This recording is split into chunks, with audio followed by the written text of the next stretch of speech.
Joining me right now, Republican strategist Ford O'Connell and Democratic strategist John Rowley. Ford, is there something inherently un-American about wanting to penalize prosperity to the extent that Mrs. Clinton does? Well, absolutely. She does want to penalize prosperity under this and basically sock it to the rich. Look, let's talk about this through the political lens. People don't know tax plans. They're cumbersome. They just know when they have to pay something and they don't. Here's the problem Hillary Clinton's having. She's having a hard time putting back together the Obama coalition. Millennials aren't flocking to her the way she'd like. So therefore, she's trying to send a message, Bernie Sanders style, that I'm here for you. Trust me, because I'm going to make the rich pay. Mm-hmm. Isn't this just another example? Gosh, I'm sounding like her right now. Isn't this just another example, John, though, of this expansion of government? Well, if you look at a nonpartisan organization, the Committee for Responsible Budgeting, they compare both tax plans. Trump's first tax plan was over $11 trillion. His latest one is only $5 trillion added to the debt. This one for Hillary is dramatically more fiscally responsible. I mean, if the only way we're going to deal with the debt, there's going to have to be a mixture of cuts and tax increases. This plan focuses on the estate tax, essentially billionaires and their inheritance. There are some great positive things in terms of child tax credits, small business cuts, and things like that, and some of the other tax increases but why focus on the isn't she actually talking about anything other than just, you know, raising taxes on the wealthy? I mean, why isn't she actually talking about cutting spending, John? Well, I think she's focused on, I mean, just today, Mark Zuckerberg announced his plan to give away 99% of his wealth. So Good the for Zuckerbergs and the Bill Gateses and other people like that. Good for Bill Gates. You know what? And Warren Buffett can do it too. Yeah, but why should government be demanding that?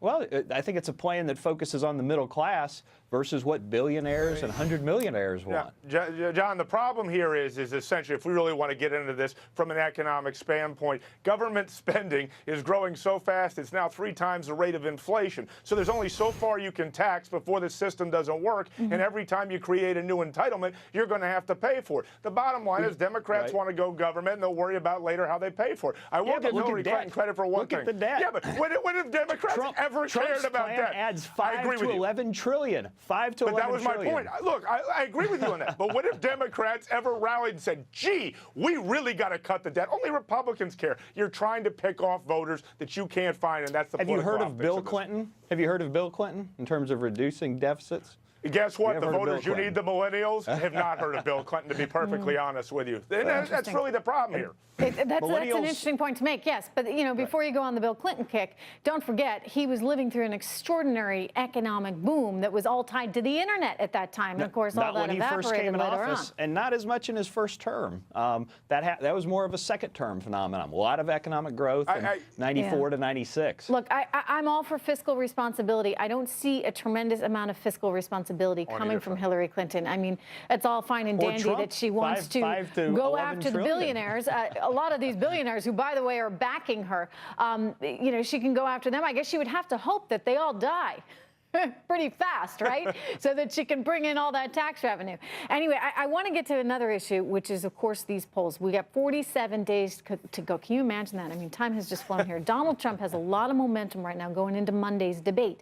Let's take a look at these polls here, guys. New Fox News polls show he's leading in a number of key swing states, including Nevada, where he's up 4 points, reversing Hillary Clinton's 3-point lead that she had back in August. North Carolina, like Nevada, was once a red state and could be red again. He's up there by 5 points. She had been up 2 in August. And then you got the all-important state of Ohio. No Republican has ever won the White House without taking Ohio. It's one of the reasons we watch this one so carefully. And he is now leading by 5 points, the same lead Hillary Clinton had just weeks ago. I got to tell you, his recent rise is certainly stumping Hillary. Watch her here.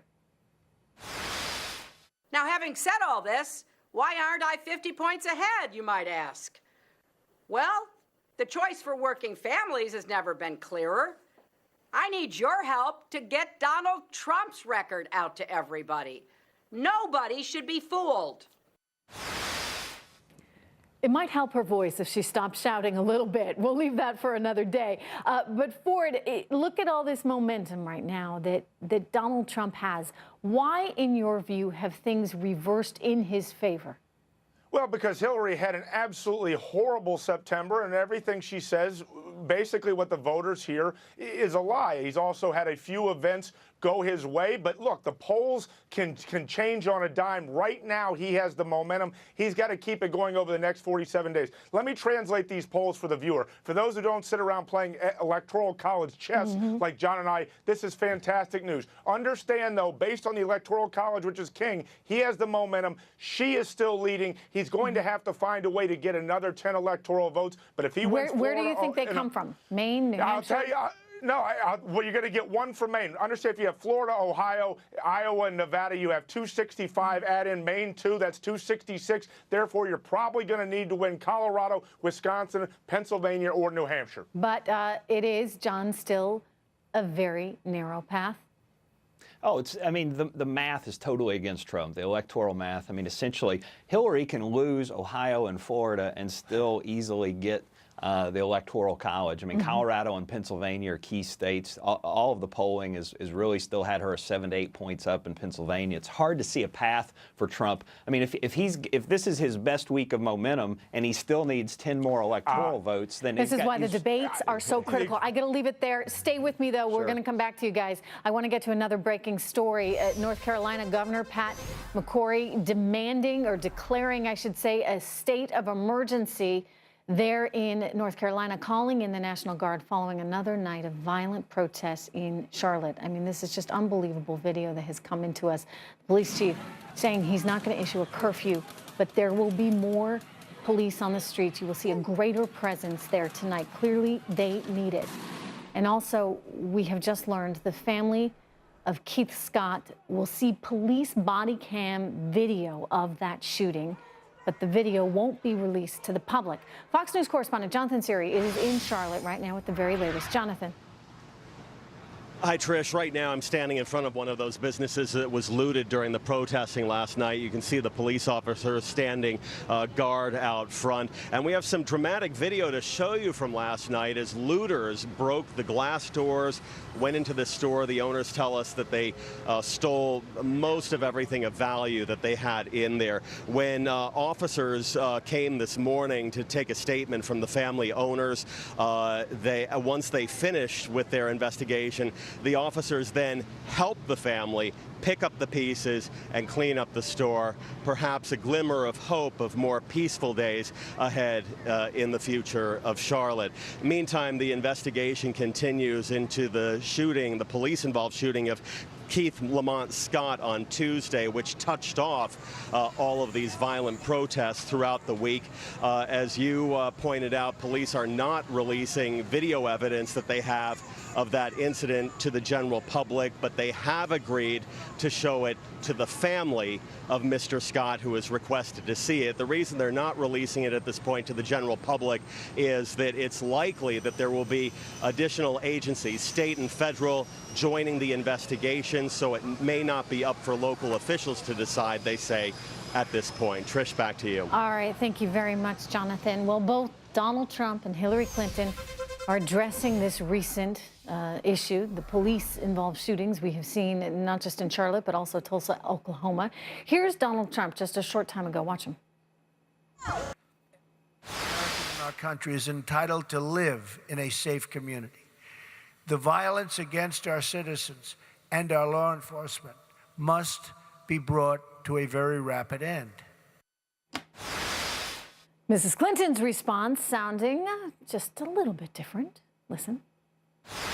There is still much we don't know about what happened in both incidents, but we do know that we have 2 more names to add to a list of African Americans killed by police officers in these encounters. It's unbearable, and it needs to become intolerable. So how exactly should cops react to this? I mean, what do they do if they're confronted by an armed suspect who poses a real threat? Do they stand by and just allow that threat to exist and potentially see themselves dead as a result of it? And others? Ford O'Connell, John Rowley, back with me now. I mean, John, what happened to, you know, all of us getting along together? Everything that Obama had promised. Here we are seeing a complete breakdown in racial tensions right now. They've escalated to a point that really, you know, I don't think we have seen since the 1960s, where you got riots and tear gas and people being killed in the streets. John, what's the answer here? Well, it's tough. I don't see how you can lay it at the feet of the president from a federal policymaking standpoint. But I mean, on one hand, you have a lot of people in the African-American community who've seen some just kind of unforgivable things happen. And then on the other side, the overwhelming majority of police officers that are trying to do their job now have this double pressure, not only of using excessive violence and being sensitive about that, but also we've had these police shootings on the other side to where their own safety and the safety of their comrades. And so we're going to have a deep policy dive on this once we get through the presidential election. Yeah, but I don't feel like we're not having that right now. It's as though these candidates, specifically Hillary Clinton, as you look at her, and she's trying to recruit African Americans to her side. She's trying to basically incite some of this forward by saying, you know, look, it's the police officer's fault.